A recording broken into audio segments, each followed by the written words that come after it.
சந்ததியினர் சந்தோஷமாய் வாழ வேண்டும் என்பதே அகிலத்து பெற்றோர் அனைவரது அகத்திலும் உள்ள ஆசை. தம்மால் இவ்வுலகில் பிறந்த அவர்கள் அவரவர் கர்ம வினைப்படி எதிர்காலத்தை வரவேற்று எதிர்கொள்கின்றனர். வருங்காலம் நல்முறையில் அமைய வரும் ஒரு காலம் என வேண்டாதாரும் உண்டா?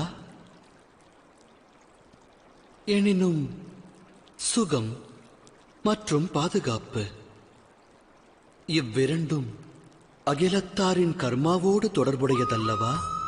அகிலத்தில் ஓர் ஜீவனின் பிறப்பு வளர்ப்பால் பெரும் சிறப்பு, பெரும் சிறப்பு பெரும் சிறப்பாய் அமைய அவசியம் தேவை பரம்பொருளின் அரவணைப்பு.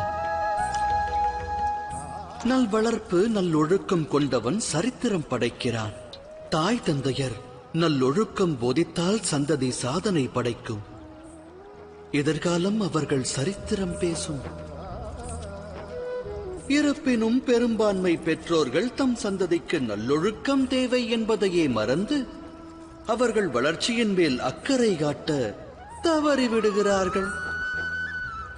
பெற்றவரின் அக்கறையை பெற தவறுபவர்கள் வாழ்வென்னும் நதியினில் நீந்தி கடந்து அக்கறையை எட்டுவதில்லை. நமது இந்த யாத்திரையில் சந்திப்போம் இரு தரப்பினரை.